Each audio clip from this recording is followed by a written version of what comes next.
আসসালামু আলাইকুম। সংবাদে আপনাদের সবাইকে স্বাগত জানাচ্ছি। আমি ফিরোজ তোহা। শুরুতেই সংবাদ শিরোনাম। বাংলাদেশের সর্বশেষ গুরুত্বপূর্ণ আপডেট সংবাদে আপনাকে স্বাগত। শুরুতেই সংবাদ শিরোনাম, পরে বিস্তারিত। শুরুতেই জানাবো, আটক ৫৬ জন বাংলাদেশি জেলেকে ফেরত দিল মিয়ানমার। টেকনাফের সেন্ট মার্টিন দ্বীপের কাছে সাগরে মাছ ধরার সময় ৬টি ট্রলারসহ আটক করা হয় বাংলাদেশি ৫৬ জন জেলেকে অবশেষে ফেরত দিয়েছে মিয়ানমারের নৌবাহিনী। এর আগে দুপুরে সেন্ট মার্টিনের দক্ষিণে ১০ থেকে ১৫ কিলোমিটার দূরে বঙ্গোপসাগর থেকে ট্রলারগুলোকে নিয়ে যাওয়া হয়। এরপর থেকে তাদের কোনো খোঁজ পাওয়া যায়নি বলে জানিয়েছিল সাবরং ইউনিয়নের পরিষদের ৭ নম্বর ওয়ার্ডের সদস্য আব্দুল মান্নান। তবে প্রশাসনের অনেক চেষ্টায় অবশেষে এই মাঝিদেরকে মিয়ানমার নৌবাহিনীর কাছ থেকে উদ্ধার করেছে বাংলাদেশের প্রশাসনের কর্মকর্তারা। এরপর জানাবো, লন্ডনে ভারতের পররাষ্ট্রমন্ত্রী এস জয়শঙ্করের উপর হামলা। যুক্তরাজ্যে লন্ডনে স্বাধীনতাকামী গোষ্ঠী খালিস্তানপন্থীদের হামলার শিকার হয়েছেন ভারতের পররাষ্ট্রমন্ত্রী এস জয়শঙ্কর। আজ বৃহস্পতিবার লন্ডনের চ্যাথাম হাউস থিঙ্ক ট্যাঙ্কের একটি অনুষ্ঠান শেষে বাসায় ফেরার পথে তার উপর হামলা হয়। এদিকে বিবিসিকে ডক্টর ইউনুস বলেন, আগামী ডিসেম্বর থেকে মার্চের মধ্যে নির্বাচন। অন্তর্বর্তীকালীন সরকারের প্রধান উপদেষ্টা অধ্যাপক ডক্টর মোহাম্মদ ইউনুস বলেছেন, এই বছরের ডিসেম্বর থেকে আগামী বছরের মার্চের মধ্যেই জাতীয় সংসদ নির্বাচন অনুষ্ঠিত হবে। জানাবো, ছাত্রীকে হেনস্থায় যুবক গ্রেপ্তার, মধ্যরাতে থানায় হট্টগোল, দুপুরে জামিন। ঢাকা বিশ্ববিদ্যালয়ের ঢাবির ক্যাম্পাসে পোশাক নিয়ে ছাত্রীকে হেনস্থ করার অভিযোগে গ্রেপ্তার মোস্তফা আসিফের জামিন মঞ্জুর করেছে আদালত। আজ বৃহস্পতিবার ঢাকার মেট্রোপলিটন ম্যাজিস্ট্রেট আদালতের মেহেরা মাহবুব এ আদেশ দেন। এদিকে স্ত্রী কন্যা সহ খায়রুজ্জামান লিটনের বিদেশ যাত্রায় নিষেধাজ্ঞা। রাজশাহী সিটি কর্পোরেশনের সাবেক মেয়র AHM খায়রুজ্জামান লিটন, তার স্ত্রী মিসেস শাহিন আক্তার এবং দুই কন্যা আনিকা ফারিহা জামান এবং মায়েশা শামিহা জাহানের বিদেশ যাত্রায় নিষেধাজ্ঞা দিয়েছে আদালত। আজ বৃহস্পতিবার দুদকের আবেদনের পরিপ্রেক্ষিতে তাদের বিদেশ যাত্রায় নিষেধাজ্ঞা দেওয়া হয়। এবং সর্বশেষ জানাবো, ডক্টর মোহাম্মদ ইউনুসকে অন্তত কয়েকটা বছর সময় দেওয়া উচিত বললেন রাওয়া ক্লাব চেয়ারম্যান। রাওয়া ক্লাবের চেয়ারম্যান সেনাবাহিনীর অবসরপ্রাপ্ত লেফটেন্যান্ট কর্নেল জানিয়েছেন, ডক্টর ইউনুস সরকার যেভাবে বিপ্লবের মাধ্যমে ক্ষমতা গ্রহণ করেছে, দেশটাকে একটা ভালো পর্যায়ে নিয়ে যাওয়ার জন্য অন্তত তাকে কয়েকটা বছর সময় দেওয়া উচিত। কিন্তু দুর্ভাগ্য, আমাদের দেশের রাজনৈতিক দলীয় নেতাকর্মীরা যা শুরু করেছে তাতে আমাদের ভাগ্যে কি আছে সেটা বলাই কঠিন। প্রিয় দর্শক, এতক্ষণ শুনছিলেন সংবাদ শিরোনাম, এবারে বিস্তারিত। তবে তার আগে বন্ধুরা, অনুরোধ থাকবে সংবাদটিতে একটি লাইক দিন। এই চ্যানেলে আপনি নতুন হয়ে থাকলে আমাদের সংবাদটি দেখতে দেখতে চ্যানেলটি সাবস্ক্রাইব করে রাখুন, যাতে করে বন্ধুরা আমাদের পরবর্তী লেটেস্ট আপডেট সংবাদগুলো সবার আগে আপনার কাছে পৌঁছে যায়। কমেন্ট করে আপনার মূল্যবান মতামত জানিয়ে দিন আপনি বিশ্বের কোন দেশ থেকে বা বাংলাদেশের কোন স্থান থেকে আমাদের সংবাদটি দেখছেন এবং শুনছেন। এবারে বিস্তারিত।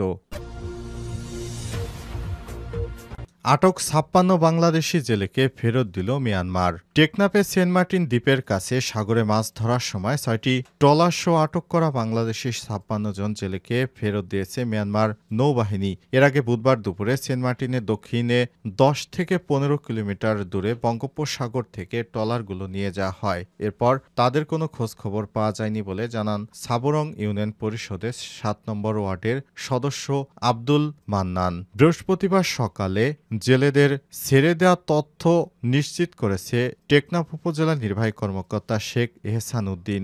ভুক্তভোগী ট্রলারের মালিকদের বরাতে ইউএনও শেখ এহসান উদ্দিন বলেছেন, বুধবার দুপুরে টেকনাফের সেন্ট মার্টিন দ্বীপের অদূরবর্তী দক্ষিণ পশ্চিম সাগরে বাংলাদেশি জেলেদের কিছু ট্রলার মাছ ধরছিল। এগুলোর মধ্যে ৬টি ট্রলারকে মাছ ধরার এক পর্যায়ে সাগরে মিয়ানমারের জলসীমায় ঢুকে পড়লে মিয়ানমার নৌবাহিনী এসব ট্রলারের জেলেদের ধরে নিয়ে যায়। ধরে নিয়ে যাওয়া ৬টি ট্রলারের মালিকেরা হল টেকনাফের সাবরং ইউনিয়নের সাপরিদ্বীপ এলাকার মোহাম্মদ বশির আহমেদ, মোহাম্মদ আমিন, নূর আলিম, আব্দুল রহিম, মোহাম্মদ শফিক। এদের মধ্যে মোহাম্মদ শফিকের মালিকানাধীন দুটি ট্রলার রয়েছে।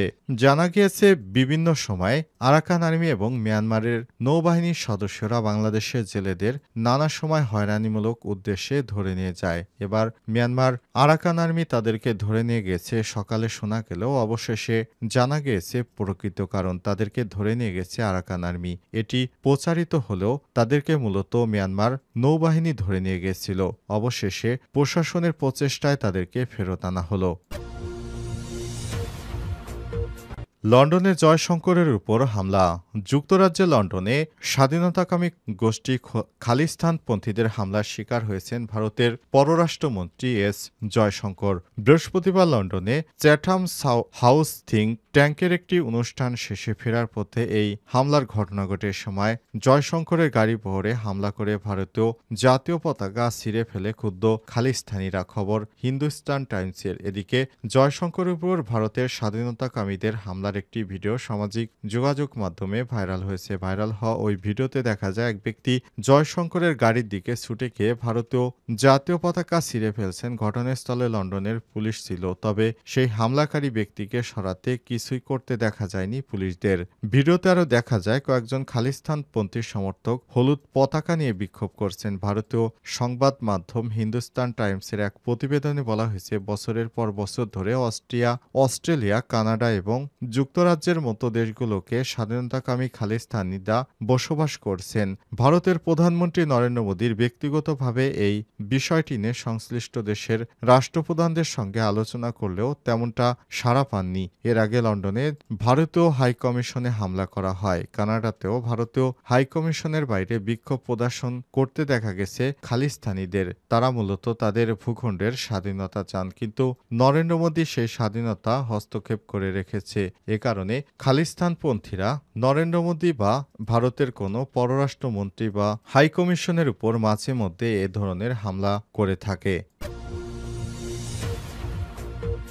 আগামী ডিসেম্বর থেকে মার্চের মধ্যেই নির্বাচন, বিবিসিকে বললেন ড ইউনূস। অন্তর্বর্তীকালীন সরকারের প্রধান উপদেষ্টা অধ্যাপক ড মোহাম্মদ ইউনূস বলেছেন, চলতি বছরের জানুয়ারির মাঝামাঝি থেকে 2026 সালের মার্চের মাঝামাঝি সময়ে আমরা নির্বাচন এর জন্য একটি নির্ধারিত সময় ধরে রেখেছি। ব্রিটিশ সংবাদ মাধ্যম বিবিসিকে দেয়া এক সাক্ষাৎকারে সব কথা বলেছেন তিনি। বৃহস্পতিবার 6 মার্চ এই প্রতিবেদনে সব তথ্য জানিয়েছে সংস্থাটি। তিনি বলেছেন, আগামী নির্বাচনে আওয়ামী লীগ অংশ নেবে কিনা সেই সিদ্ধান্ত আওয়ামী লীগকেই নিতে হবে। এছাড়াও নির্বাচনে কারা অংশগ্রহণ করবে তা নির্বাচন কমিশন সিদ্ধান্ত নেবে বলেও জানিয়েছেন নোবেল বিজয়ী অর্থনীতিবিদ প্রফেসর ড মোহাম্মদ ইউনূস। ছাত্র জনতার তীব্র আন্দোলনের মুখে গত বছরের 5 আগস্ট ভারতে পালিয়ে যান সাবেক প্রধানমন্ত্রী শেখ হাসিনা। এরপর নতুন সরকারের দায়িত্ব নিতে বলা হলে তিনি চমকে গিয়েছিলেন বলে জানিয়েছেন ড মোহাম্মদ ইউনূস। তিনি বলেন, আমার কোনো ধারণাই ছিল না আমি সরকারের নেতৃত্ব দিব। আমি এর আগে কখনোই